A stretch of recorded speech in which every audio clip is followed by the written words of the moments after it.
Finding Your Why. My name is Daniel J. Smith. I'm the host of Edmonton Real, a podcast that delivers unique guests and unique conversations and some powerful thoughts in helping people find their why. What makes people happy and discover new, fresh ideas that might inspire you to take action in your own life. This Edmonton Real podcast may be the platform that helps you change or give you that spark you need to make a change.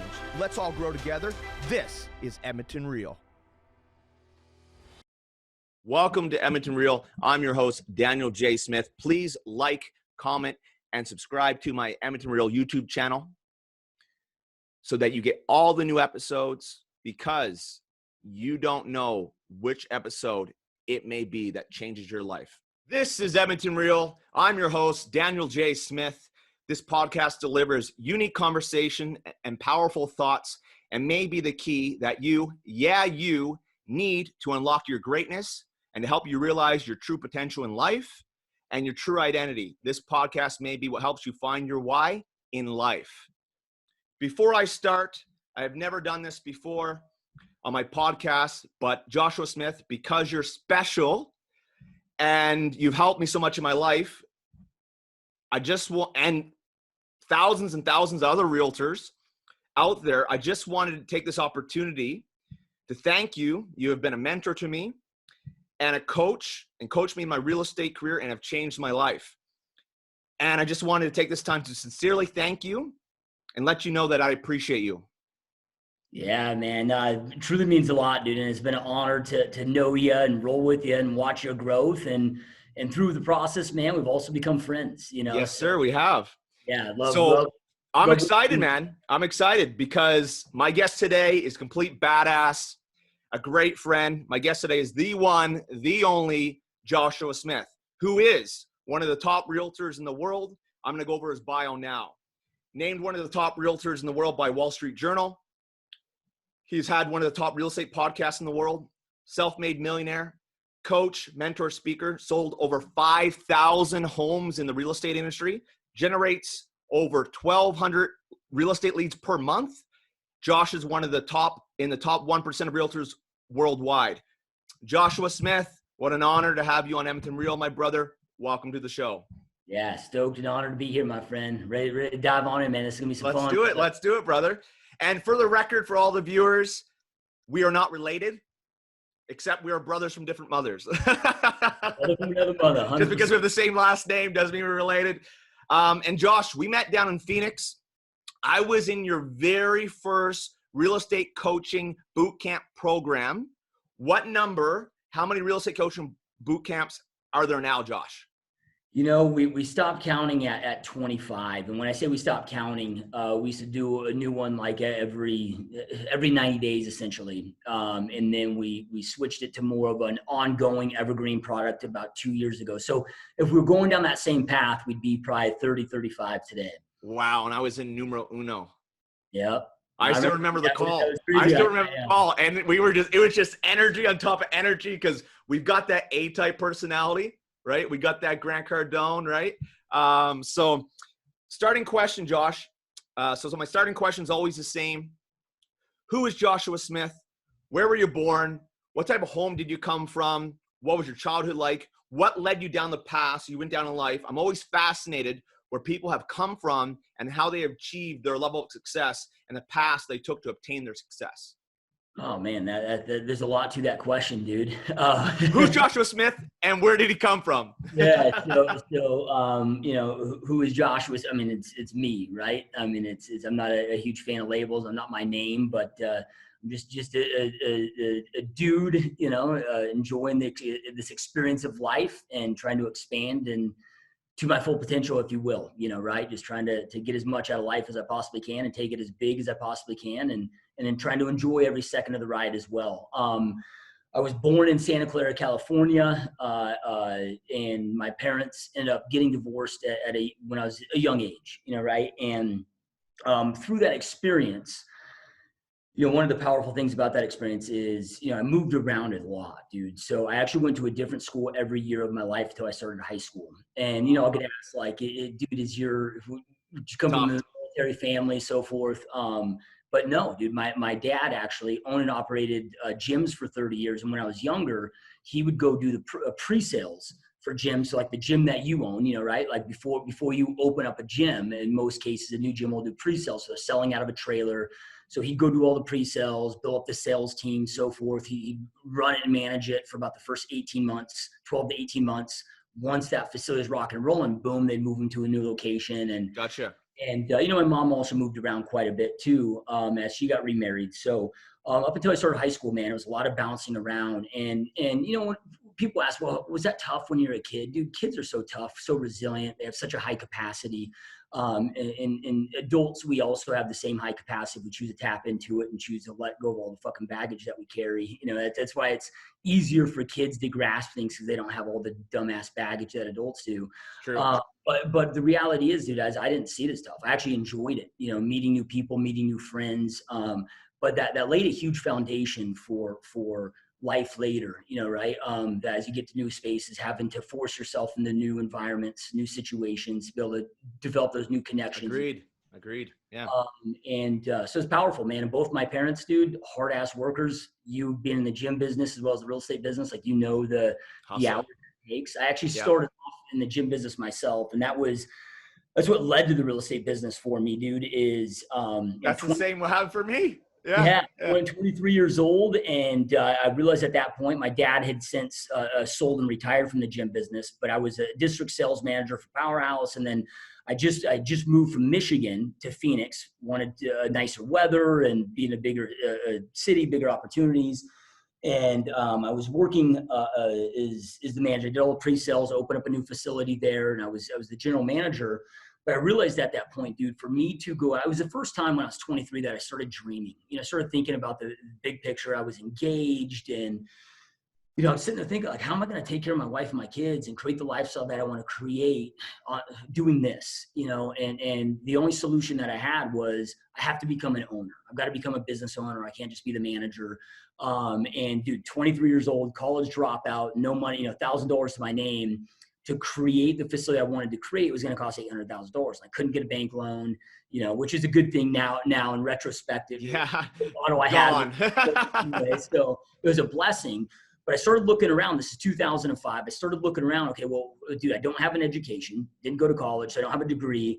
I can't afford the time and didn't have the money to go back to school. I didn't want to put myself in debt. So that was an option. So then I was like, what are the opportunities I can go capitalize on right now? And again, 2005, Phoenix, Arizona was the biggest real estate boom that Arizona it really was wild here too. Yeah. I know that there's a lot of times that Canada and the States don't mimic, we have times where you'll be in a recession, we're not, with the real estate market and so forth. So not sure what your market was like at that time, but here in Phoenix, dude, like everybody that I knew that was in real estate was at least appeared to be crushing it and making a lot of money. We're in at least 300, 400K easy. Yeah. And they didn't have to be that great. Yeah, man. I'm like, look, dude, I love people. I love sales. I love working my ass off. Like, I think I can go out there and crush this thing, and I can take the course and be done with it in 6 weeks. Here in the States, it's a less barrier to entry than in Canada. So, and it was under $1,000. So I had the $1,000, had right. So I started going to night and weekend schools. I was still running the gym, and then jump into real estate, dude. And it was supposed to be a stepping stone. It was just, hey, I'm going to go bank the cash for the next 3-4 years.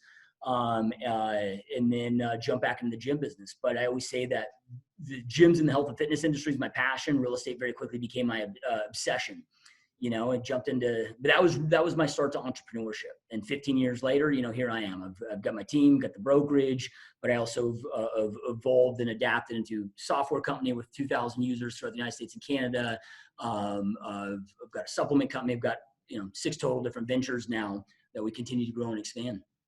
It's crazy because our story is very, very similar. Because I was a fitness trainer and I trained a couple hundred clients, and my heroes, love him or hate him, Trump, was a hero back in the day. You almost have to respect what he did in the real estate world. Tony Robbins, Arnold.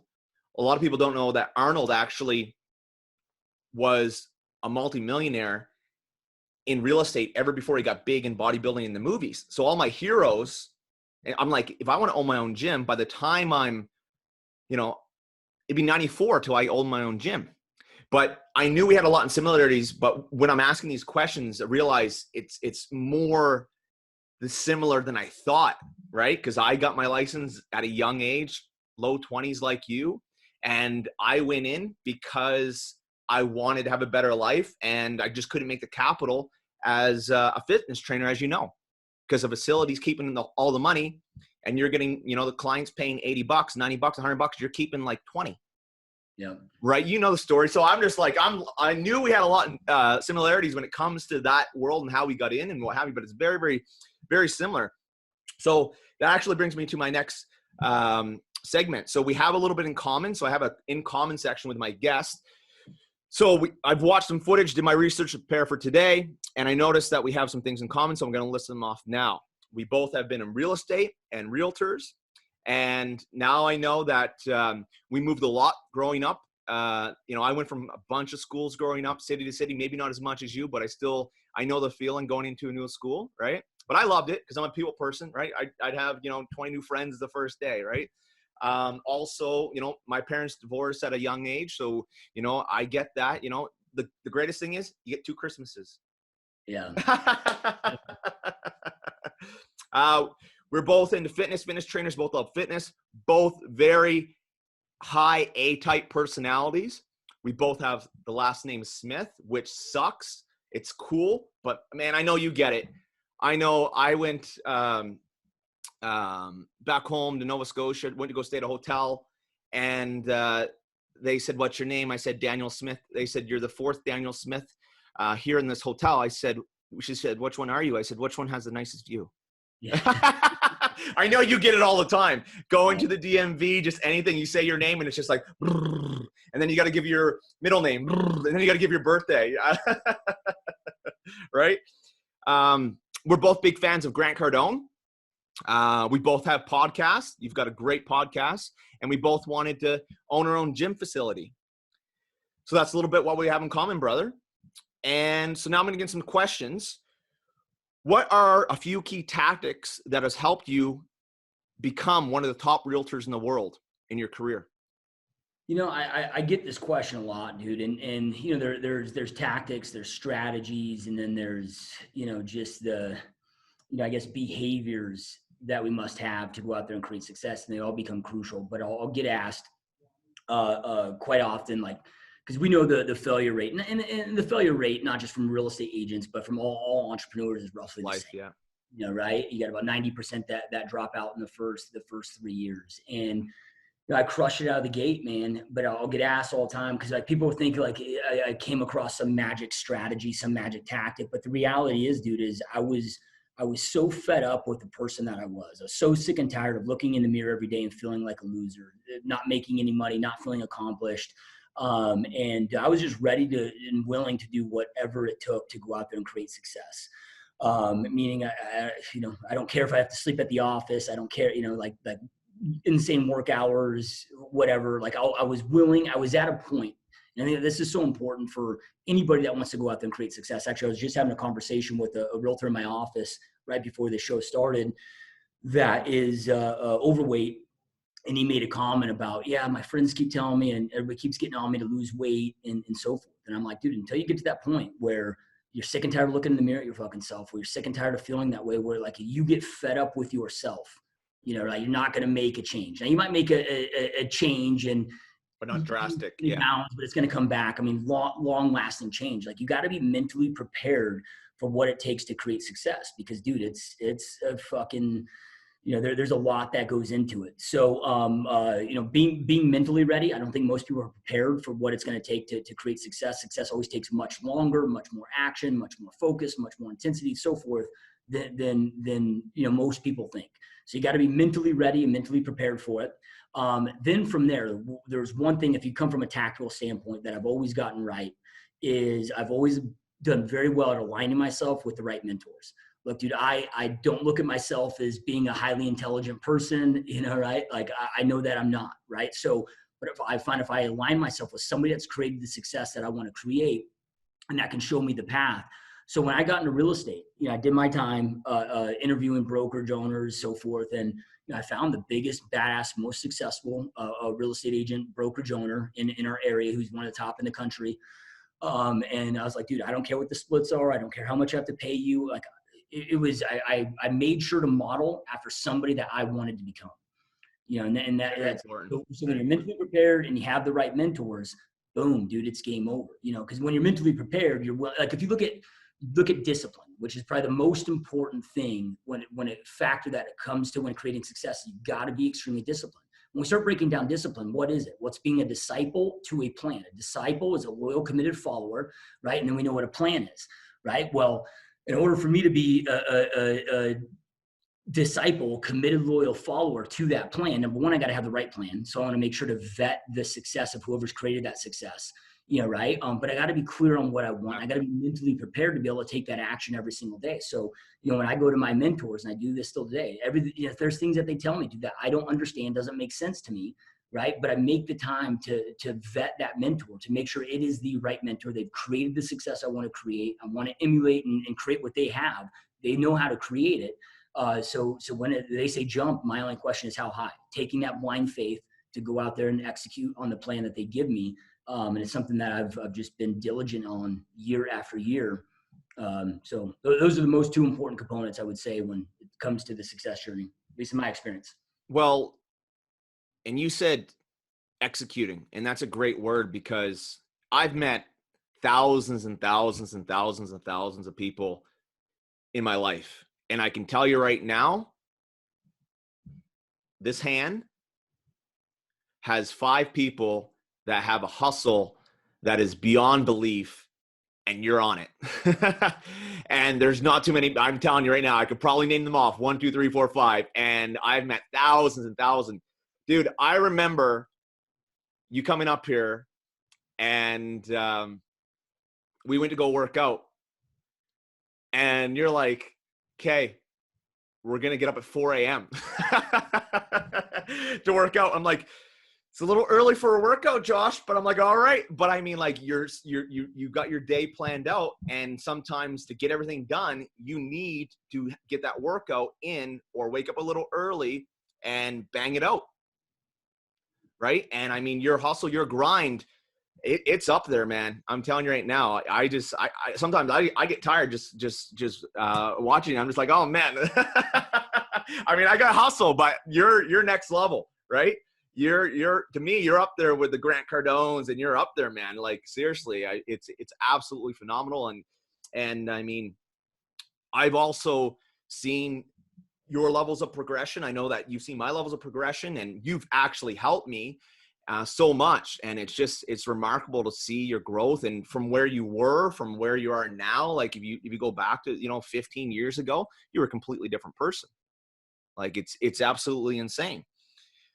So if you were a broke realtor and didn't have any money to spend on leads or marketing, what ways would you spend your time to get clients? Yeah. And look, dude, you guys got to always lead with revenue in your business, and with any business. Like I mentioned, I've been involved with a lot of different businesses outside of real estate as well. And I've followed the same philosophy with every single one. Now, I personally have bootstrapped every single company. So I've self-funded, bootstrapped them all. And I believe, for me, that's the right model. Because number one, I have to make right, smart decisions. I'm not playing with monopoly money. Right? So in the beginning, as we're getting started, we'll just speak to real estate specifically with your question.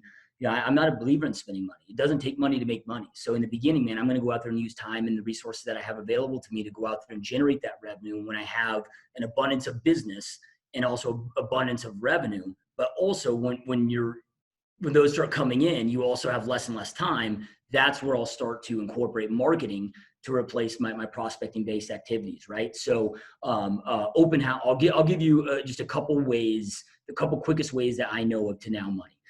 Number one, open houses. Right now, I know with the whole COVID-19 shutdown, I don't know when this will be aired. Places are starting to reopen up, at least here in the States. But that was a temporary shutdown, but hopefully that'll be a one and done thing, and we'll see where that goes. But if I'm out there doing an open house, if I know how to do an open house effectively, there's no reason why on average I can't pull one client AKA one closing out of one each open house that I go out there and do. If you are not pulling out those kind of numbers from your open houses, you're doing something wrong and there's an issue. So you need to go out there and find a better plan for your open houses, right? So open houses. Then from there, lender applications. So go to a top lender in your marketplace, a lender that does a lot of business, that does a good job, and go to that lender and be like, hey, got a win-win idea that I think is going to be a massive win for both of us. And what I would like to do is call any of your old loan applications. These are people that applied with a loan from you, but for whatever reason didn't move forward with that purchase, right? These are, loans. This is a good one. Yeah. So, I mean, people that because look, dude, I have 90,000 leads in my CRM, in my database that aren't getting Wow.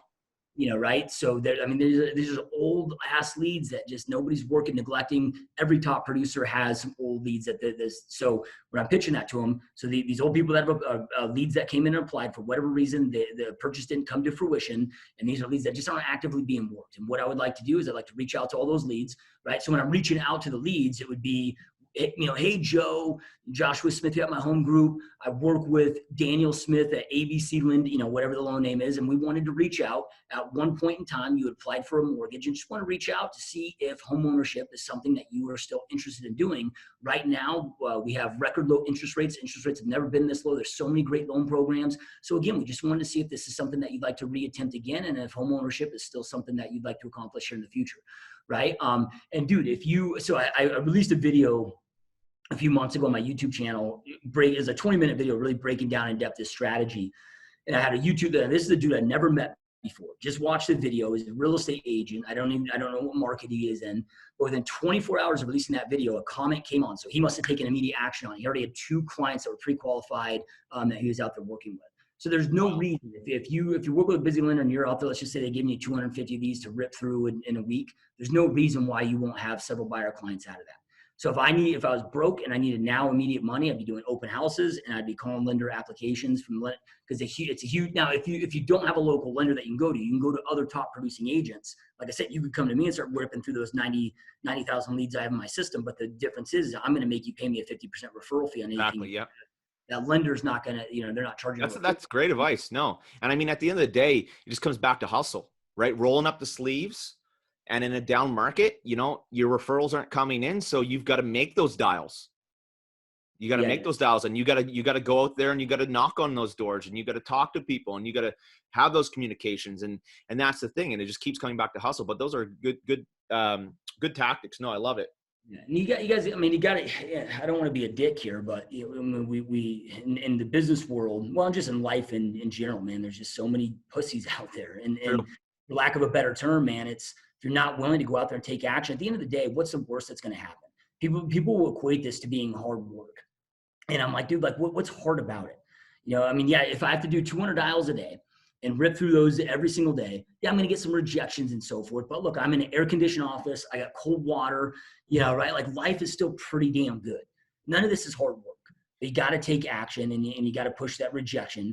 But you got to do it, man. And if you're not willing to get out there and do those activities and actions, you're just never going to create success. You might as well just go get a cushy, comfortable, corporate, low-paying job and be a wage slave for the rest of your life, I do. And sometimes even if you're not a big fan of making dials or what I've done is there's not every day, I've sat down and I know you've made dials. I've probably had a couple hundreds and hundreds of nights of calling leads, and you've probably done the same, hundreds and hundreds. But there's times where I just don't feel like doing it. So I have to rewire my brain. And there's been times where I've literally put 100 no's on my whiteboard. I got a massive whiteboard, and get excited every time I get a no, because you and I both know the more no's you get, the closer you are to that yes. But it's just almost rewiring your brain. I used to have like a song that I put on before my call. So and it triggers my brain to get in that space to make those dials. Yeah. So there's tactics that you and I do or top performers do to kind of get in that mind space, because not every day you feel like it, but you have to push through it. Yeah. Yeah. And that's what commitment is, right? Yeah. Getting up and doing the work regardless of your emotional state. Because the reality, I don't care who you're watching. I mean, you mentioned Grant Cardone, I'm telling you right now, Grant Cardone has many days where he wakes up, he doesn't want to do the work. He doesn't feel like doing the shit he has to do, but he pushes through regardless. And that's what committed people do. Because when you're committed to your dreams, goals, and visions, you do the shit that you don't want to do, regardless of, again, that emotional and mental state. And yeah, there are tactics, as you just mentioned, like we gamify it. So I'm a data freak. The path is in the math. Like if I got I remember, I know. chop down a tree, I want to know exactly how many swings it takes to chop down that tree and how many swings I can do an hour. And then I can, make it where it's a predictable, path. So, for example, in my team, it's on average 62 conversations to a closing, right? Well, when we look at what our average commission is, well, it's $8. It's $8.71 per dial that we make. And then it's $98 and some change per conversation, right? Now, 61 of those conversations are going to be no. Some of them are we're going to get told to fuck off, whatever. But if I went to you, Dan, and was like, hey, dude, I'm going to give you $100 bill right now, just for me to you allow me to tell you to fuck off to your face. Would you allow me to do that if I give you $100? Go. Right? Well, once you understand the numbers, and like I said, you can gamify it. So we know we're making $98 per every conversation that we have. And that's the good and the bad conversations, right? I mean, it's just very similar to your marking off the nose. You know how many no's that it's going to take to equate to a yes. Just the name of the business. And we got to deal in realities, man. Yeah, we all wish that it was a perfect world. We all wish that people were kind, people were nice. We all wish that people weren't assholes. But you just got to deal in realities. The realities is there's assholes out there. There's people that are going to, but at the end of the day, and again, this is 90% of the success game is mental. It's understanding. Like for me, I go into empathy mode. I never take it personal when somebody gets angry with me. I go into empathy mode because you got to sit there and understand like how bad and miserable somebody's life must be for them to fly off the handle because they got a call and it slightly interrupted their day. Now, when we're calling people, dude, like we make sure the energy is good. It's, hey, Dan, hey, Joshua Smith here at my home group, just checking in, seeing how you're doing, how your day is going, and also to see if you have any real estate needs that I can assist with at this time.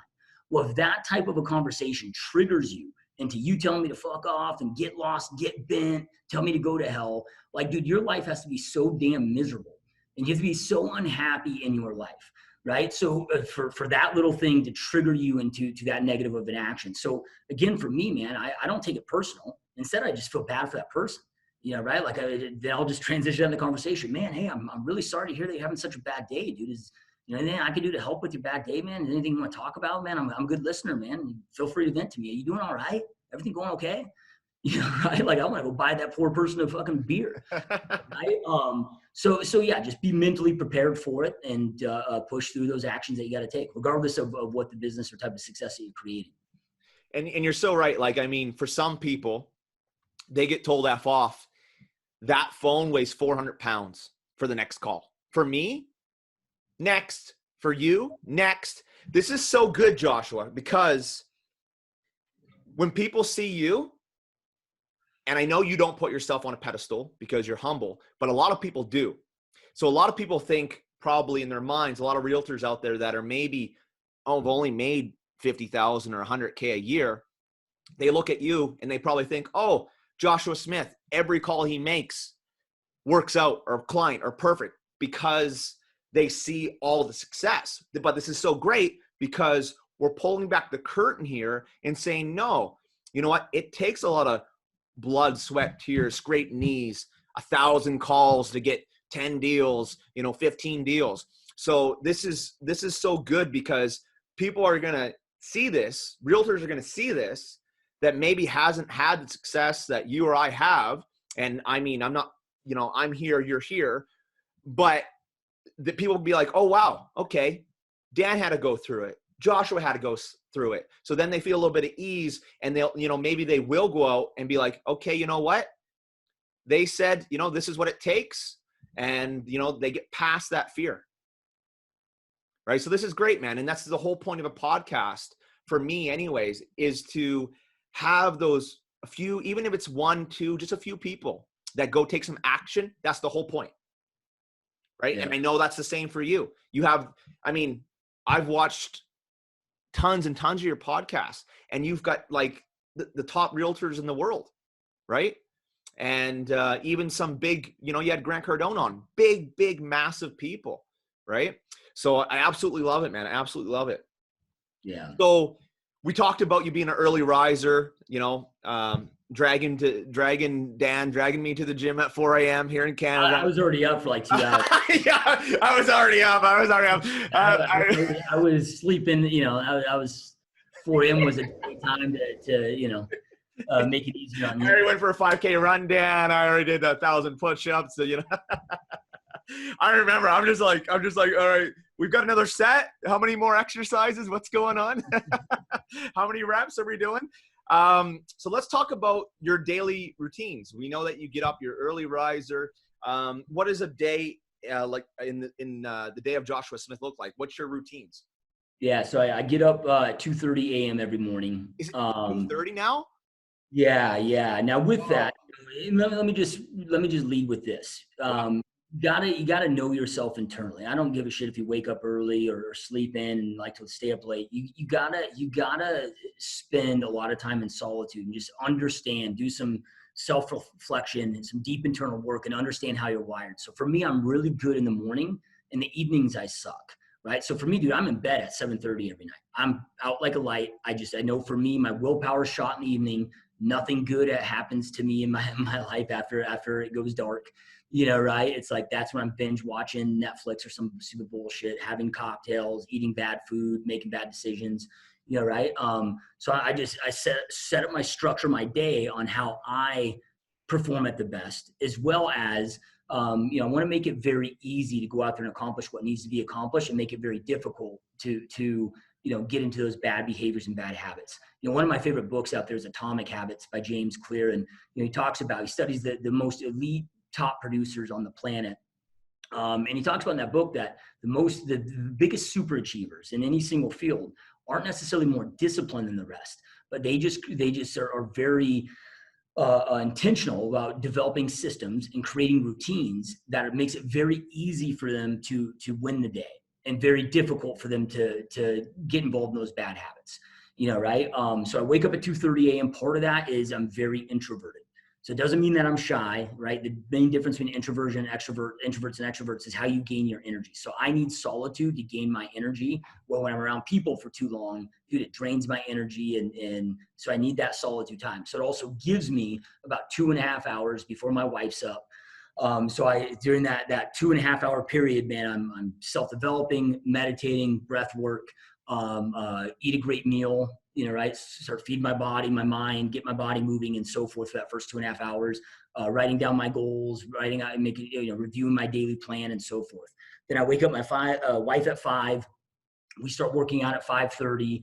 So work out from 5:30 to 6:30 every morning. And then we work out through COVID. We started working out at home, set up a home gym, which I never thought I'd say this, but I don't see myself going back to a gym ever again. I'm enjoying the home workouts. We have also the space to be able to put in a nice gym. When you come to Canada and you go to my gym. Well, hell yeah.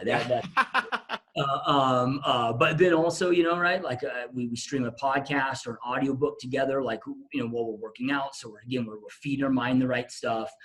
Then I'm showered and out the door by 7:30. So I eat breakfast, shower, out the door by 7:30. So my office is right down the street from my house. In the office by about 7:40. And then I make sure that I'm doing my most important task of the day by 8 a.m. I intentionally don't schedule any meetings till 10 a.m. or later. So I can just have that full 2 hours of focus to get my most important thing that I need to get done, knocked out work-wise in that first 2 hours. Then from 10 a.m. to 5 p.m., it's just stacked with meetings, dude. And then at 5 p.m., I do my reflection of the day, right? So go through everything I just did in the last 24 hours. What can I do to gain from it? How can I become more effective? How can I become more efficient? What got on my calendar that's a waste? Then once I go through that reflection, then I plan my next 24 hours. This process takes about 30 minutes. So I plan then my next 24 hours. Then that way I can make sure that I'm home by 5:45 or 6 every single night. That gives me about 90 minutes of family time. The reason I also like to plan and reflect before I leave the office is I know a lot of entrepreneurs have a very difficult time getting home and then showing up, like in the work life, we got to be on at all times. I mean, with 6 businesses, 100 plus people that work directly for me and so forth. I can't carry that stress and that weight home. So it allows me to kind of book So in my true. day and then transition. So then when I get home, and I'm able to be dad, be the husband that I need to be for that 90-minute gap. And then I'm in bed every night by 7:30. And I follow the same routine 7 days a week. It doesn't mean that I work 7 days a week. But I still, like I find you that if I start sleeping in for an hour or two in the weekends, get out of it. So that same morning routine, in my evening routine follows through 7 days a week, right? But that's essentially it every single day, man. Every day is Groundhog's Day. Repeat. Just grinding. Well, that brings me to a question is, do you ever veer from it? So let's say maybe you got 3 kids. Let's say maybe there's a dance recital or a soccer game. Yeah. There's something at 8 p.m. or 9 p.m.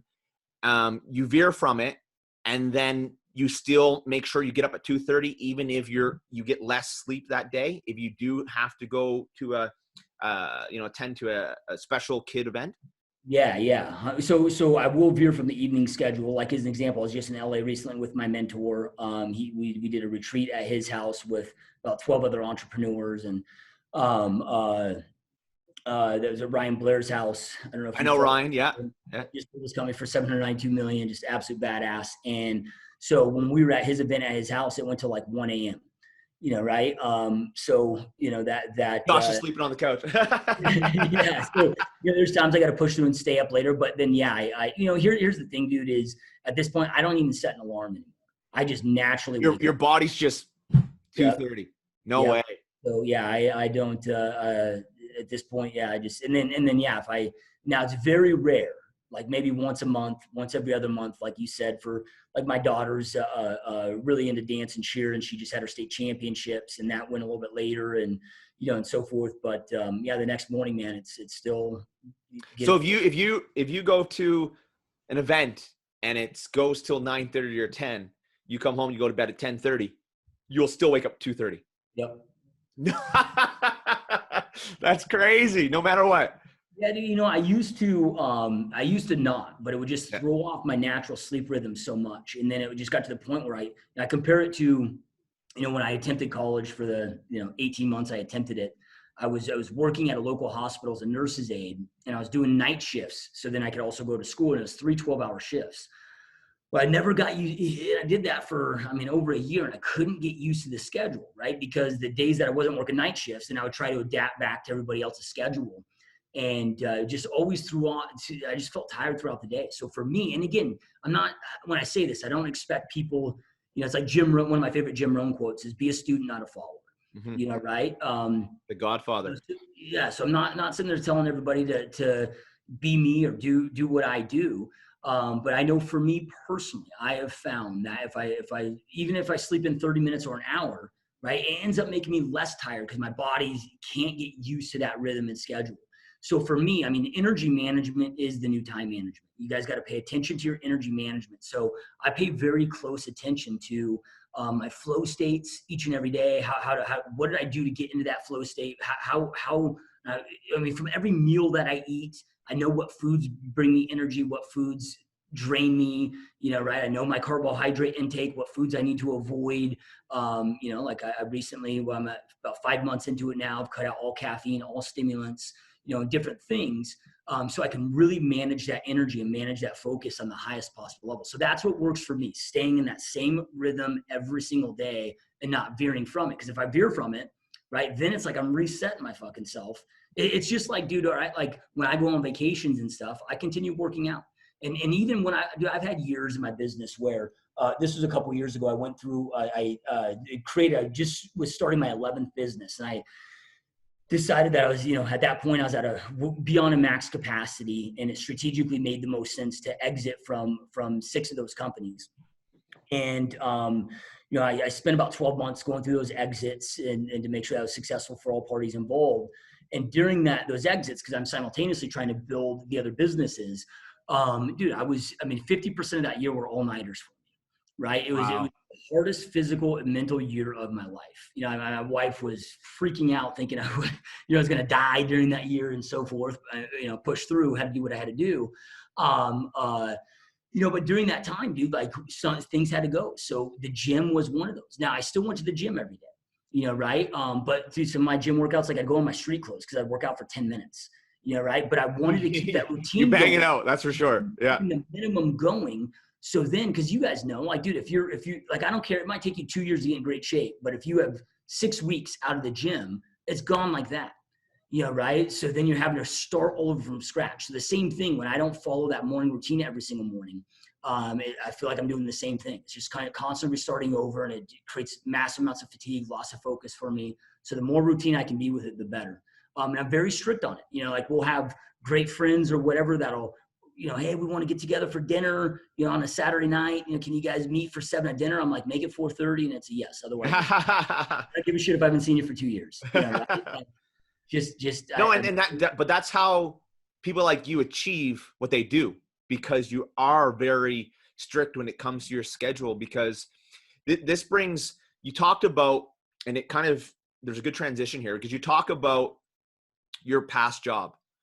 And I remember the stories that you shared with that about sitting with people on their deathbeds and regret. And that just ties into what we were just talking about is 80, 90, 95, 101 Joshua Smith is not going to be like, oh, I'm sorry, I didn't hang out with Tim and Bob and Cheryl that Saturday day going to have wings. You're going to be like, oh, I didn't do this, this, and this, right? So let's go back there and maybe just talk about it, because I know the story a little bit, that job that really put life into perspective for you. Yeah, 100%. So, when I was a nurse today, I was afloat, right? So that means I worked on a lot of different floors and whatever, but most of my time, the most demand that they had for me on the schedule was working on the hospice floor. So, those that don't know what hospice is, that's like heaven's waiting room. That's where people go as they're getting ready to expire. And some patients would be there for 2 hours, some for 2 months.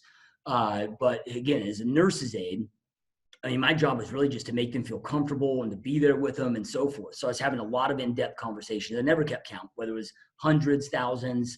I didn't keep count with them, but I get very close with a lot of these patients. And part of it might've been my age, right? I was, 21 at the time. So maybe they're sharing their wisdom with me because of my age. I think a lot of it too was I'd be able to spending more time with them than their family members at this point in their life. But they also is a safe place for them to speak, because the last thing they want to do is share regrets with their family members and make their family members feel like shit on their any moments. But with those, I can tell you guys this, every conversation that I had, not one patient ever was like, oh, life was amazing. Life was epic. I'm ready for the next journey, whatever that was, dude. Everybody had this massive shoulda, woulda, coulda list. Wish I would have went after my dream career. Wish I would have married a different person. Wish I would have spent more time with my kids. It was just this massive list, and you could see the pain in their eyes.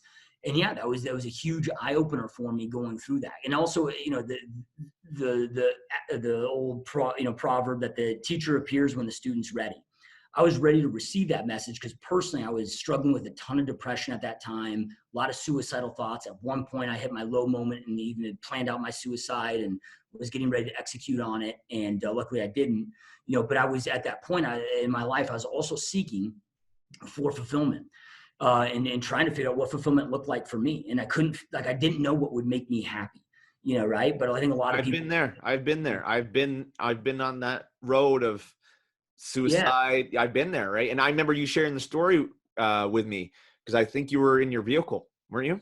Yeah. So, so it comes down to, again, it's having those right targets. And what I discovered at that point, I call it the ultimate scoreboard, which is we're all going to have, unless we, I could be driving on the freeway and get hit and not see it coming and die without, but for most of us, right, hopefully we live a long life and we're able to reflect it, and have those reflection questions. But the ultimate scoreboard conversation is in those moments, the conversations that all these patients having, we're going to all reflect back and rewind the tapes and ask ourselves, what do we do with this gift called life? Do we do something amazing and epic with it, or do we piss it away? Right. And we only have one of these. Just like behind you. Oh yeah. That's the ticket right there. That's the ticket. My assistant or my team manager just bought that. I love it. I seen it online. Yeah, it's good. It's good. It's so true though. That we're in right now. So, but anyway, then the other powerful thing that it got to me, not just that realization, right? Because most people do, they get through the day, they don't get from it, and they spend more time designing their grocery list, their vacation, their designing Christmas than they ever do their life plan. So no wonder most people get to the end of this and have this massive shoulda, woulda, coulda list. So it just forced me to start reverse engineering this. All right, well, let me then identify, and I redo this every single year, right? So I go through with my goal setting every single year. So I start with that ultimate scoreboard conversation. How do I want this to go? Because the reality was, like, before I got married, before I had kids, that conversation went a lot different than what it is today. At different stages of our life, dude, we're always evolving, we're always growing, we're always expanding. Life situations change, things that are important to us, all that alters. So I redo this every single year, but I start with that ultimate scoreboard conversation. How must that conversation go, right? Then from there, I start reverse engineering it, because you guys, I mean, the whole reason that our businesses exist, in my opinion, is to be a vehicle to allow us to live the ultimate life, right? The life that we truly want, that we know that we deserve, and so forth. So it's just a vehicle to allow us to go out there and create that life. So I got to be very clear on what is that ultimate life. Like, what do I value most in life? So for me, I know what that conversation needs to go like, but I also know the things that I value at the deepest core most in life. And not just speaking about kids and like even on a bigger level than that. So for me, like, I found that to be two things: freedom of location or freedom of schedule. Like, I want to be able to do what I want, when I want, with whom I want, whenever the fuck I want. I hear you. Right now, I love to work. I'm one of those freaks that I love to work. I can't fathom why. If you look at the average person dies like 5 years after retirement. Right? Like, I work is one of the great pleasures of life. Unfortunately, most people chase a career that they hate, and they're involved in the wrong shit. They're playing the wrong game. Right? So for me, every business then that I get involved in, every business decision must ultimately lead. So when I look at business, it's like, okay, if I'm going to give 10 years of blood, sweat, tears, and sacrifice to this business, eventually it must reciprocate and give me back something, right? So, and again, for me, that's freedom of schedule and freedom of location. Like, I love to work, but I want to be able to do it when I want to do it, on the time frame that I want to do it, and I want to be able to do it from anywhere. If I want to do it from Hawaii, if I want to do it from Edmonton, if I want to do it from Phoenix, wherever I want to do it. Laptop lifestyle. Yeah. Right. So I then have to make strategic, smart decisions in my business. That's why I don't have a business where I'm door knocking 100 doors a damn day. Right. Because I got to knock those doors every single day. I got to show up for a location. It's very, very difficult to scale. I got the business that's easy to scale, and attract leads, inbound lead sources, and so forth, that I can grow and scale and delegate out to other people that allow me to do the things that I honor most. Right. So then my yearly goals exist to get me one step closer to my life goals. That's all. Like, each year is just a stepping stone to living that ultimate life, that ultimate scoreboard question. Right? So I just reverse this, where then, okay, now I've got my yearly plan, right? That breaks down into quarters, then not into months, then into weeks, then into days. Then from there, once I have that clear each year, I live my life in like 16, 17-hour blocks. I'm sleeping 7-8 hours a night, right? So then if I'm awake 16 hours a day, like, it's just 16-hour blocks. I'm not thinking about tomorrow. I'm not thinking about next week. It's just, what do I need to, get done today and accomplish today to get one step closer to that goal that I have. You make sure you're present too. Yeah, 100%, man. Because most people are living in the past or living in the future. Yeah. The past no longer exists. Use the past to learn, to reflect, to grow. Then after that, it's done. Like, we've all done so much stupid shit in our past. I'm the king of doing stupid shit and the king of mistakes. Right? But that's not me anymore. I've grown, I've expanded, I've metamorphosized, I've learned from those things. Like, dude, if my dog goes chews up my couch, I can whoop my dog's ass. My dog, might feel bad for 5 minutes, hopefully learn from that mistake, but it's not beating itself up every single time it looks at that couch. It's going to forget about it and go live its life. Like, the human species, we continue to punish ourselves for dumb shit in the past. And why? It doesn't serve you. That regret, that grief, that guilt does not serve you. Right? Learn from it, grow from it, expand from it, put a plan in place to make sure that you improve. And I've done so much shit in my past that, like, if I start breaking down and thinking about, like, gives me a stomach ache. I don't feel good about the person that I was, right? But I need to then grow from that, learn from it, and allow myself to shape myself into a better version of myself going forward. So I'm using the past only to grow, right? I'm using the future to only set visions and dreams, right, for the future. But then from there, the only way you're going to have a better future is operating better in the present, right? So we've got to, like, that's how 100%. We get be very present, operating in the present, and expanding and doing everything we possibly can in the present to create that better future. John C. Maxwell, I can't remember which one of his books, but one of his mentors told him that tomorrow, if you do what needs to get done today, it will always take care of tomorrow. And I'm paraphrasing, I might have fucked it up slightly, but it's something that always set home with me. So much worry about tomorrow, whatever. Well, dude, if you just fucking execute at your highest level today and kick today's ass, like tomorrow's gonna be fucking epic, right? Just repeat that every single day. Because then too, it becomes overwhelming. If I gotta sit there and think about all the shit I gotta do on a yearly basis, weekly basis, monthly basis, so forth, that's overwhelming. But if I break it down to daily tasks, right? Like if I was your financial advisor, and I'm not a financial advisor and I don't plan in paper assets. So, these numbers won't add up, and I'm just using this as an example. But if you were like, all right, dude, well, I want to have 40 million liquid in the bank by the time I'm X age. Yeah, right. Well, if my financial advisor came to me and was like, I need, 50 grand every single year to make that a reality by this, or whatever it would be. Yeah, right. Well, that's a big pill to swallow. But if they came to me and said, okay, yeah, every day that you wake up, I need you to give me $47 out of your wallet. Right. Well, I can start making that stuff happen. I can sit there and be like, okay, well, shit, I spend 25 bucks a day at Chipotle. I spend $5 a day at Starbucks. I can start making little decisions each and every day to make sure that I have that $47 available for them. So it creates it in non-overwhelming bite-sized chunks, right? That we can go out there and execute every single day. Like one of my inside sales agents on my team, right? He's ripping about 50,000 dials a year. That's a big pill to swallow. But when we break it down, it's 225 a day. Right. And that takes about 5 hours of dial time each and every day to rip through those. So we just focus on, okay, did you get your 225 done today? 225 done today. We just pay attention to that one number, which is very doable when we break it down to a daily basis.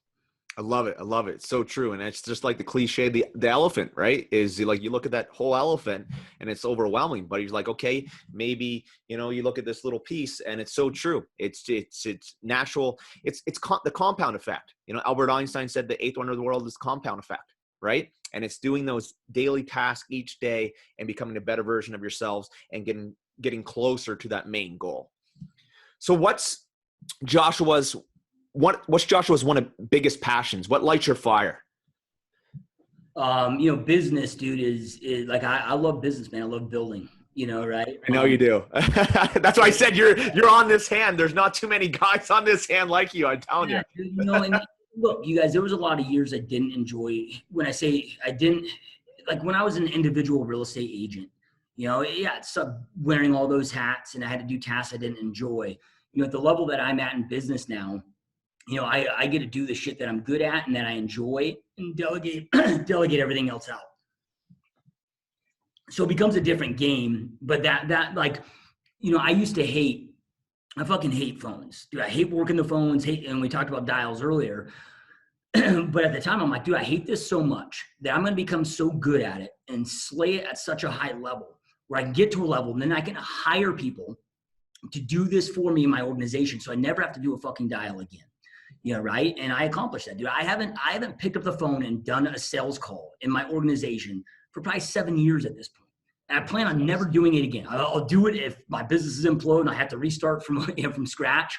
Which I'm doing everything to ensure that growth is happening, not a contraction. But it's so I know I get why a lot of people, when they're new in their business career, or they have a job that they don't enjoy, might be like, well, I don't really love working. Well, you just got to get bigger and get to a point where you just imagine the aspects of your business that you love. So for me, I do 3 things each and every day in all my businesses, which is content creation, strategy, and marketing. All 3 things that I love and I'm obsessed with doing. Then obviously with my I have relationships that matter, 3 kids, married. So we get out there and try to do a lot of stuff together. My wife and I have been, very committed through this business journey, everything that we're involved with just being clear on what the right sacrifices are for, at least for us, so, we made a commitment of no outside hobbies outside of family hobbies. And luckily our kids, they're kind of a product of their environment. They love the same hobbies that we love. So, we all love snowboarding, we love hiking, we love paddle boarding. So I take a day a week where either we're on a mountain or on a lake or something one day a week. So 1 day off a week where that's that family time and, of course, enjoy spending time with the family and so forth. But shit, that's about it, dude. Going out there and making my dreams a reality, dude. I love creating, love impacting, inspiring others. And, that's about it, man. You live for the grind, man. You live for the grind. And it's contagious. And I mean, I remember when, because I was on a real estate team And I was typically number one on the real estate team. And I decided to leave the real estate team that I was on. And I was looking for a mentor, a coach, a real estate mentor, and a coach.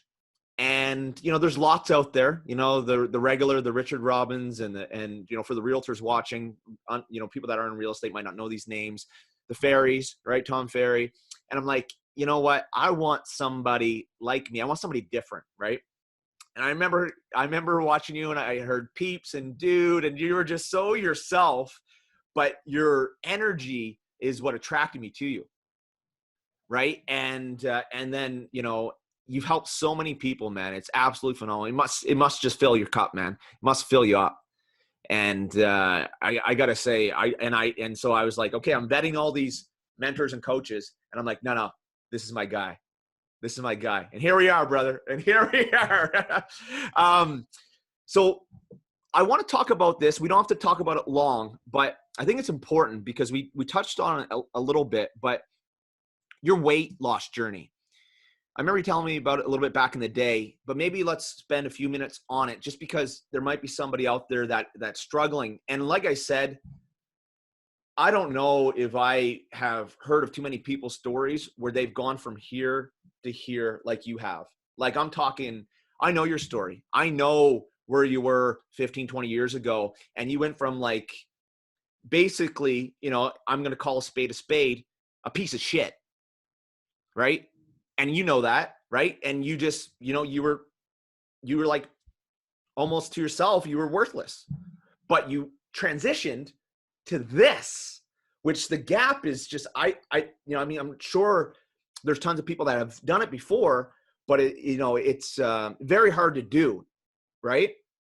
And usually people that do it, they are crushing up here and they have that impact like you do. So let's talk a little bit about it. How much weight was it that you lost? About 118 pounds, 118 pounds. from the height to the peak. And then if we look at now, it's about 100-pound, you know, cause when I lost the weight, like, I wasn't resistance training. I was doing a lot of, like, I got skinny, dude, like down to 155 pounds. I was just skin and bones.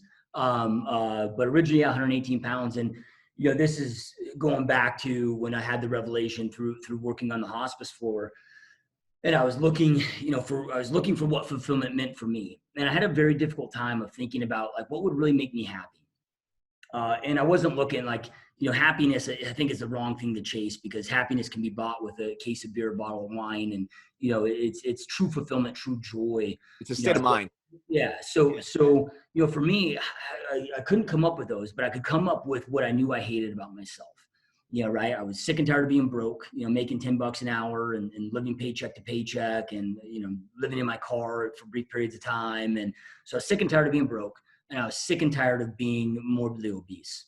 So that's just where I started, man. I was like, okay, well, these two things I can start taking action on. So that's when I led to leaving the hospital, getting back into sales at the gym, and so forth. And you and I were in different worlds at the gym. Like, you were a personal trainer. I was running the sales teams at the gym. And, you know, if it sounds, it's kind of a, you know, an oxymoron, but most successful gym owners and managers that I know are extremely out of shape.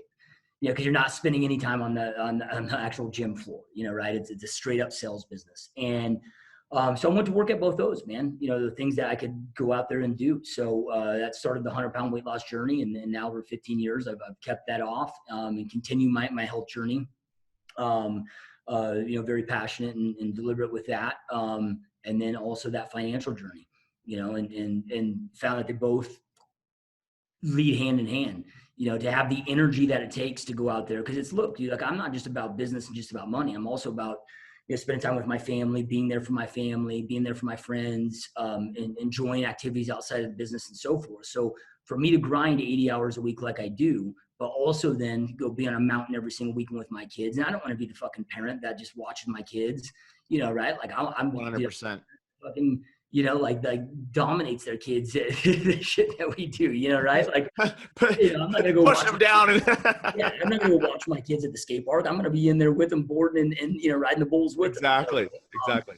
You know, so again, that's just what I want to do, and the involvement that I want to have with my kids. So in order for me to do all of that, to have the mental focus and physical energy to do all of that, make that happen, you know, right? I've got to be hardcore with my fitness. So I found that they definitely go hand in hand. Yeah. Right. With that. But yeah, man, I'm actually helping one of my agents on my team right now go through his 100-pound weight loss journey. Awesome. Down about 40 pounds right now and going through that. And it's the same process. I mean, success is success, right? So whether Yeah. it's your weight loss journey, whether it's growing a business, like I'll give you guys some examples here. So I went to Billy, one of my agent partners on my real estate team, that and he's 5'6" and he was pushing 300 pounds. Wow. And he's a young cat. He's in his mid-30s, kids, and like he's reading the writing on the wall, right, of the health benefit, the negative benefits that was causing him and his family. So the first thing I told him, I was like, dude, this is going to be a long process. Got to be the tortoise, not the hare, right? Because he's done fad diets before where he'd lose some weight, but it just yo-yo right back up. And I'm like, look, dude, like we need to create this into habitual changes that will be long lasting for you. And from being a guy that overcame a morbid obesity, as well as working and helping so many people go through their weight loss journeys, it's a different. So like my business, one of my business partners in my supplement company is a professional bodybuilder. Oh, dude's always been in epic shape, right? Like he may not be able to grasp the mindset that somebody that's morbidly obese is going through. Not like you. Yeah. No, I get Like, it. for Yeah. example, I'm like, dude, we're not going to probably hit the gym until we're 9 months into this. Right. And the reason that I say that is because until you can control those hunger pains, like if you go to the gym, you start spiking those hunger pains, dude, you're not going to have the willpower. So, but I'm like, this is going to be a slow journey, at least for the first 3 to 6 months. But you're going to have the habits, and this will become just a ritual. Like this will be a lifestyle that you can follow for the rest of your life. Right. So I first started them off with, I'm like, okay, let's first identify the trigger that's leading to the weight gain. What is it? Like where are you partaking in what's your bad habits? We identified that being late in the evening. Family would go to sleep. He'd stay up, watch Netflix, have some cocktails, start eating bad food. So I'm like, all right, well, we're going to get you going to bed every single night at 9:30 and getting up at 5:30 a.m. So I developed a tracker for him every single day. Still to this day, it's to report to me every single day. And I make his wife verify it and I'm like, dude, not going to bed at 9:30. Your head is on the fucking pillow and you're passed out at 9:30. So we just eliminate the bad habit. It's like, I used to have a really bad problem with alcohol, right? Drunk every day by noon and so forth. Well, Wow. one was, all right, get all the alcohol out of my house. And then for 6 months, I wouldn't go to any events, social events that had alcohol involved. I wouldn't eat out at a restaurant, right? I wanted to remove the temptation until I had the willpower to be around that stuff and not be fake. Yep. So I'm like, okay, so first thing that we worked on is sleep schedule. Then at that same time, I'm like, I want you to wait. Then we worked on his hydration. So I want you to wake up every single morning and I want you to drink 32 ounces of water. And then 15 minutes before each meal, I want you drinking 16 ounces of water. Then at the same time, I also have him fasting for 12 hours, right? Which is a very easy fasting schedule for anybody to follow 7 days a week. But then I'm like, outside of that, dude, eat and drink whatever the fuck that you want. And we kept that going for about 30 days until it became routine, became easy, didn't have to think about it. It was a habit. It was part of his lifestyle. He was good to go, right? And the next thing that we did was we upped his fast to 14 hours, did that for about 30 days, upped his fast to 16 hours, right? Then that for another 30 days. Then we started working on each meal. Okay, I want you to eat, these cleaner meals for 3 days, then have one cheat day and, so forth. We're at the point where he's on 16-hour fast every single day. He's cut out anything but water and black coffee in his diet. And every meal, other than he's allowed one cheat meal a week, but every meal is super clean eating. And now he's dropping about 6 pounds a week, right? Through this, but it was small progressive changes, right? That did over time that allowed to become habitual, right? And that's really the key. Like if we don't develop the habits, man, it's never going to become a lifestyle. And we talked about that in business. So you can really almost take that model and put it in almost any aspect of life. Yeah. Like if somebody's going to start waking up earlier, maybe you wake up at 8 a.m. every day. Okay. Well, dude, now let's just start waking up at 7:30 a.m. for the next 3-4 weeks. Wake up at 7:30 until that's easy and you got that down. Then let's kick it down to 7. Right. Then kick it down to, or like if somebody's like, oh, I got to start doing 200 dials a day, but they've never dialed before. Alrighty, let's start with 20. Yeah. Like get down with 20, get that done for, 3-4 weeks till that becomes easy. You got that down. Now let's jump into 25 or 30, right. And just progress. I mean, too many people just try to shotgun themselves into something. They want instant gratification. And then it's too much of a shock, dude. It's hard to sustain that, man. 100%. And you're so right. It's a lifestyle, right? It's a lifestyle. And it's sometimes you have to, like you said, I've, told my clients, get red. If the chips are in the pantry, you're probably going to eat them if they're there. So eliminate that and just don't have any of the bad food in the house. Therefore, you won't eat it. But one story and one thing that I used to always, when I was training, I remember I would have these clients and I was going to, I was like, okay, guys, in 2 weeks, I'm going to show you guys, tell you guys what it takes. So they're thinking, okay, this pill or this regiment or whatever, right? And I'm just hyping this up. I'm hyping it up, doing boot camps, outside boot camps, inside boot camps, mountain climbers, T-Rex machines. And I'm hyping this up, man. And I had a whole whack of them in front of me. And I'm like, okay, you guys ready? And they're like, yeah. And they're like, almost ready to take notes and everything. And I'm like, okay, the key to your fitness goals is determination. And they're like, oh man, what? But it's so true, because I know when I went into fitness, I watched over 500 hours of YouTube videos before I went and got my certification. I can take, and you can probably do the same, I could take a person or myself outside, just my body, and do 1,000 different exercises. I know I can, because I have that mind and I spent the time into that craft, right? And I remember I had a notepad. I used to go to the gym and, a guy's doing his triceps extensions, and I'm like writing down and staring at dudes. They probably think that, I was into them or something, because I'm like staring at them, like sketching them, but that's how we learn. We're visual, right? And then I, trained my sister and some friends, and I'm like, oh, I rather enjoy this, helping people, and I've had, massive weight loss journeys with clients, and it's so rewarding. And it's, I've had emails where it's like, Dan, you changed my life. And by the email, I'm like almost crying in the email, because they're like, you changed my life. It wasn't for you. And it's very, very powerful. But yeah, man, it's determination. And like you said at the beginning of the question about your weight loss journey, it's you had to want to change. Yeah. You had to look in the mirror and be like, okay, here's enough's enough. This is the line. And today's a new day. And today's going to be the my new life starts now. Right? No, I love it, man. I love it. Yeah. So You gotta want it more than the pain that's going to exist to create it. Like your desire to accomplish your dreams, goals, and visions in any aspect of your life, whatever that may be, has got to be so much greater than than the suck, than the pain that you're going to push through. Because any success journey that you're going to go on, dude, it sucks, man. Like you got to push through a lot of pain, right? Going through, like, just with weight loss, right? Denying, like, the pain of not having instant gratification, especially for anybody that's morbidly obese, that can relate to this, where that's really the only pleasure that you're having throughout the day. Because there is no win in saying no to the piece of fucking cake. The win is getting that instant gratification from the piece of cake, right? And that's painful, not allowing yourself, when you have so many years of conditioning, given that instant gratification, to say no to it. So you got to stay focused on that and want the desire to succeed. It's such a high level, dude. And if you're not willing to push the pain, dude, you're probably not going to create that success. that's a good analogy and a good way to look at it. Becoming addiction. I mean, several years ago, I had to overcome a bad Adderall habit. I was popping like 200 milligrams of Adderall a day, dude. I did 150. I was massively abusing that. Like when I talked about getting through those, that year of those business exits, I was microdosing LSD, just anything that I could to get insane mental focus and also that energy to push through the day. Because, dude, when you're doing every other day of all-nighters, 50% of the year all-nighters, I had one stint of 5 hours or 5 days straight with no sleep. Like, it's just, right? But again, when you're trying to, whether it's substance abuse that you're trying to create a success with overcoming, or just little things. Like recently, dude, I canceled all my Netflix, Hulu, Showtime, even Pandora, got rid of all of that shit.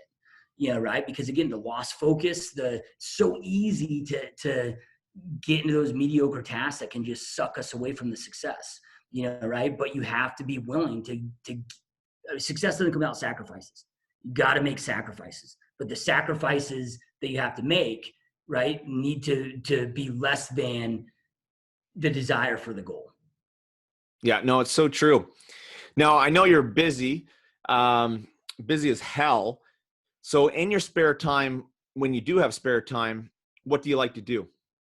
Dude, I mean, I try not to have any spare time. Yeah. You know, right? I mean, my goal every day is to never have white paper on my calendar, right? So, and when people ask me that, they're like, "Oh, dude, don't you ever just, shut it off? Don't you?" Yeah, dude, like but it's scheduled, man. Like, if I'm gonna go watch a movie with my kids, it's gonna be scheduled. It's gonna be, but I try to keep myself, But again, dude, this is going to sound. I was just on an interview recently with Inc. magazine, their radio station, and the dude's like, dude, you're just a freak of nature, right? But I'm like, look, it might sound that to people that, number one, aren't committed to success, want to go out there and create the success. Those that are might understand this, but when you're truly passionate about what it is that you do, it's like, dude, like, why would I want time off? Right? So, like, meaning, like, okay, if I have a Saturday afternoon and I'm not spending time with my wife, my kids, maybe they're out with friends and doing their thing, like, dude, I'm going to be sitting there reading, learning about it, right? But I definitely have my hobbies. Like I mentioned, I mean, in the wintertime, I'm on a mountain every single week in snowboarding, or sometimes even multiple times throughout the week. I love to snowboard, love to paddleboard. In the summertime, love to hike, right? But we do those as family activities, and also with I'm very diligent with the friends and the relationships that I have.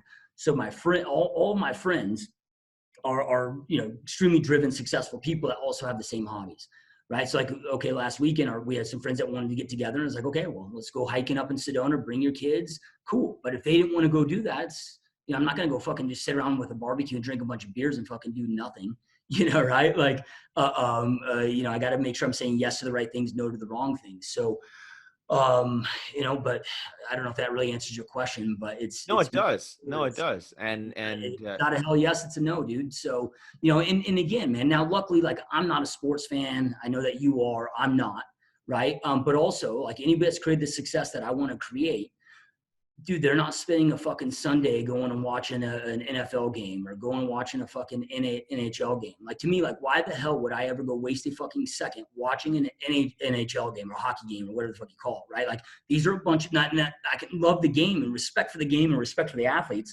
but these are motherfuckers that are out there following their dream and passion. Like, I'm not going to be a spectator. So one of my commitments, and that ultimate scoreboard is like, I got on the field. Like, maybe I don't accomplish all my dreams, goals, and visions, but I want to know with every certainty within me that I got on the field, I played ball, I wasn't a spectator. Why would I waste my time watching other motherfuckers creating their dreams into reality? Like, I'm going to be a player, not the spectator. Right?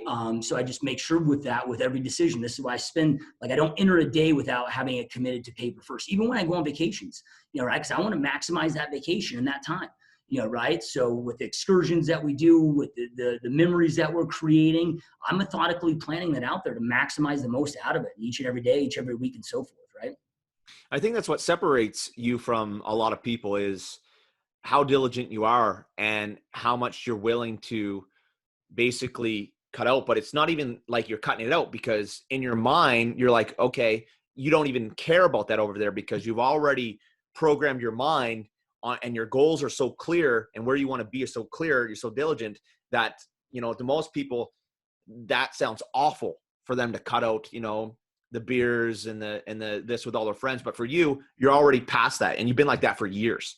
But that's how you're able to kind of reach the magnitudes that you do. And I'll tell you this, man, if you shadowed them for a week and then you shadowed me for a week, I guarantee you'd be like, Josh is way more fulfilled, way more happy, has way much more fun in life, enjoys life more, has more passion in life than they do. For most people, it's a fucking scapegoat. Yeah. If you want to get in epic shape, you got to give up the fucking donuts. Yeah. Right? Like you just got to do it, right? So people might look at this as, oh, how does he have fun? Dude, it's fucking fun. It's a lot of fun. But when I have fun, I have fucking fun. When I go on vacation, I vacation. Dude. I fly, and man, we must have dropped, I don't even know the final figure, but probably 30 grand, wow. Right? I mean, staying in the nicest places, fucking hitting the world-class excursions, each and every day, multiple each and every day, maximizing that trip, eating at the best restaurant.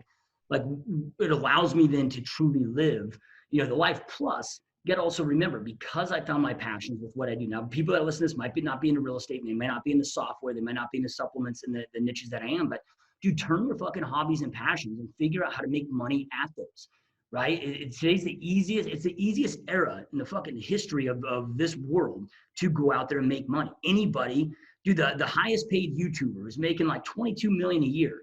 opens up and reveals kids' toys on YouTube and Yeah, just with toys, right? Like I don't like toys, so but if I love toys and if I was an adult that loved toys, like you can fucking make money doing anything. Yeah, right. So when people are like, "Oh, dude, I don't get house passions or work, whatever," it's just like, dude, they're just playing the wrong game. Figure out, find your passion, find a hobby, and figure out how to monetize on it, and then you don't have to work another day in your life. Like I feel like the LeBron James of my own life. Like you see these star athletes or musicians or so forth, they're not getting criticized for doing what they love, following their passion, even though they do it 24/7. But in the entrepreneur world, we tend to get very highly criticized, for our work ethic and so forth. Right. Well, I feel like I'm fucking a pro snowboarder, or LeBron James or whomever in my own life. I get to do the things that I love doing each and every day that I would do even if I didn't get paid to fucking do. I love it. Yeah, and it's that mindset. What scares Joshua Smith? Dude, I can't answer that for you. I mean, snakes, fucking hate snakes in Arizona. Luckily, I'm scared of snakes too, but it's probably, going back to what we talked about, it's probably having that regret at age 90, 100 on possibly a deathbed and saying, oh, I didn't do that, didn't do this, doing that. So that's why you're motivated like you are. Yeah, dude, you see a lot of people that, and I used to be afraid of death, right? And I used to also, not just say believe in the afterlife, but really spend a lot of time focusing on an afterlife. And for me, just going through my own life experiences, what I've just like people that are afraid of death or people that aren't living this life. People that are so worried about the afterlife, again, are people that are not focused on living this life at its fullest extent. So like at this point, like I don't fear death. If I leave, from my office here, jump on the freeway and this is the end of the road for me, it's the end of the fucking road. Like, so At least you got to talk to your best friend first before yeah, it exactly. happens. Yeah, exactly. So, when you are able to detach from fear, limitations, life becomes limitless. Right? What you create. Because here's the other thing, dude. Is I grew up very poor. I had a great childhood. Dude, parents that loved me. I never knew that we were poor. So I'll get asked sometimes like, how do you take these business risks? Whatever. I'm like, dude, I don't give a fuck about money. People think because, I'm so business oriented and I have money that I honor and cherish money. No, to me, it's just a fucking vehicle to go out there and do the shit I want to do. If I lose everything tomorrow, look, dude, it's just a learning experience. Worst case, I lose my house, lose my cars, lose all my assets. I'm in a studio apartment with all my wife and my kids on a blow up mattress, right? Well, dude, we still have our health. We still love each other. Like life's still like worst case scenario is still fucking amazing. Right. So I don't attach to materialistic bullshit. So to me, I don't have any of those fears that maybe a lot do. I remember watching a Warren Buffett interview, and he talked about kind of what we're talking about right now. And they said, if it was all gone tomorrow, what would you do? And I remember him just going like this, because it wouldn't take very long for Warren Buffett to become a billionaire because he still has all the information that he has. Yep. So same for you.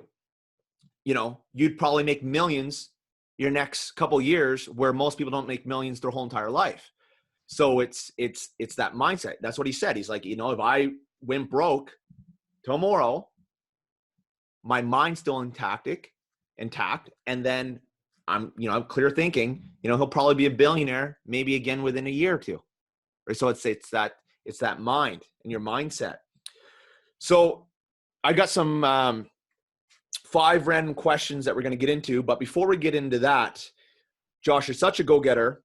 What's the best way for people to achieve your abundance, your views on life, and your energy? Again, there's so much that goes into these are such great questions. The most important thing, guys, is get clarity on what you want, right? Focus on what you want.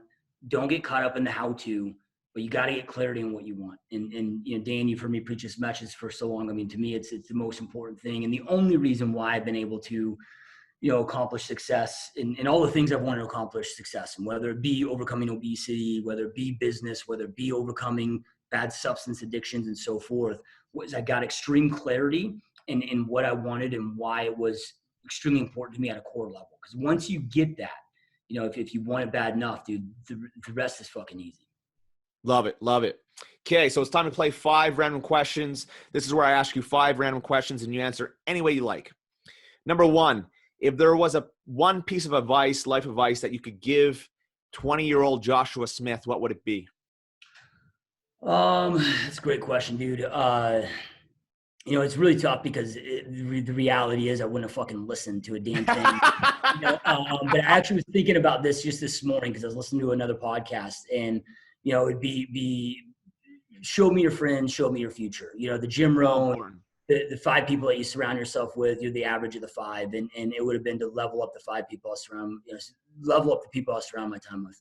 So true, because if you have on this hand 5 business people or 5 people that are crushing it in life, and on this hand you've got maybe a cokehead, a couple of alcoholics. Well, if you're hanging around this hand, you're probably going to have some drinks and you might do a little drugs. But if you're hanging on this hand, you might get into some real estate deals, some business. You know what I mean? It's so true. Number 2, what is one thing that a lot of people don't know about you? Is there anything out there? Because I know you've got so much information online.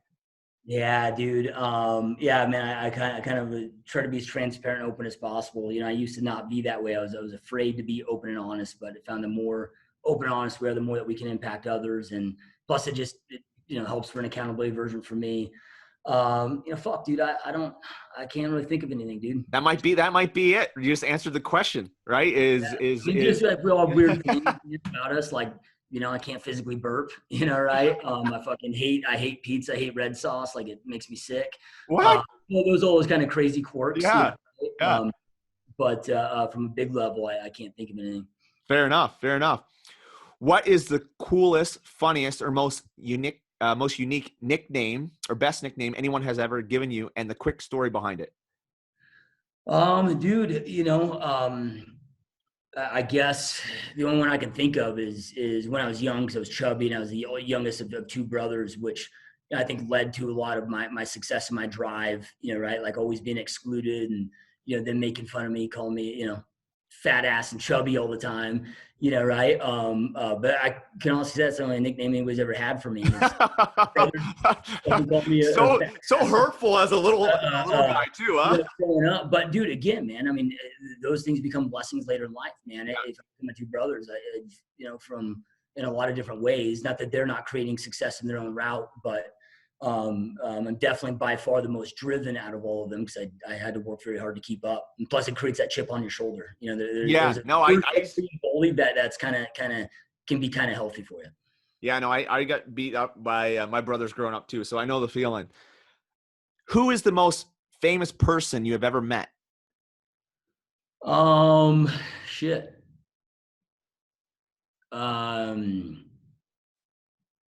Fuck, dude. Definitely wasn't prepared for these questions. I haven't met a lot, man. When I was actually in high school at my dad's gym, Mark Paul Gossler, the Zach Morris from Saved by the Bell, came into town. I got to work out with him one time. In the business world, I've met, met and had the chance to hang out with Grant Cardone, Mark Hansen, who's the author of Chicken Soup for the Soul. Yeah. But celebrity. Grant Cardone's a big one, especially for us entrepreneurs out there. T Swift or any of those motherfuckers. Grant Cardone's, like I said, he's a big one for the entrepreneurs out there. Okay, last question. And I'm interested to hear this one. It's my favorite question. It's unique. What would be your last meal if you're on death row? What would be a few things that you'd want to eat? Your last meal ever on planet Earth. Let me hear it. And dude, Taco Bell's my jam. Taco Bell. That's it, man. Like the last thing you get to eat, you're going to you're like, no, I want Taco Bell. Recently changed up the menu, dude. So like some of my favorite stuff, but I always said my death row meal would be Mexican pizza, nacho belgrano with guacamole, 2 double-decker Supremes, and a large Mountain Dew. And that's always like, my every 2 months where I might splurge and eat fast food. That's always my go-to meal. But you gotta write this down. Okay, so my wife, when I go see Josh next, okay, I need to my wife Mountain Dew. We'll be like on an anniversary dinner, like a 5-course, multi-hour fucking thing that my wife loves food, right? we'll go out there and she'll be like, hey, how's this taste? And I'll look at her like, Taco Bell is better, baby. Right? Like she gets so pissed, dude. But yeah, $10 at Taco Bell, I'd be just as happy. Okay, man. Actually, I got one last question. So Joshua, before we finish up here, what is the one key last message that you can give to help all the people that are listening with all your learnings, all your studying of people and thousands of people that you've helped around the world? What is your one key message in life? Yeah, I mean, outside of everything that we've said in this, with getting clarity and so forth, but understand, you guys, that this life is brief. I mean, it's long enough to accomplish anything that we want to accomplish with, as long as we know what we want and we're intentional at making that a reality. But also deal in realities. Understand that life is very brief. Blink and I, we're all going to be 85, 90 on our deathbeds and so forth. So, make sure that you're playing the right game. Be intentional with it. And with that being said, Dan said earlier about putting people on a pedestal or me on a pedestal, so forth. Never put anybody on a pedestal, man. It gives you then a subconscious excuse and a reason to not do the work.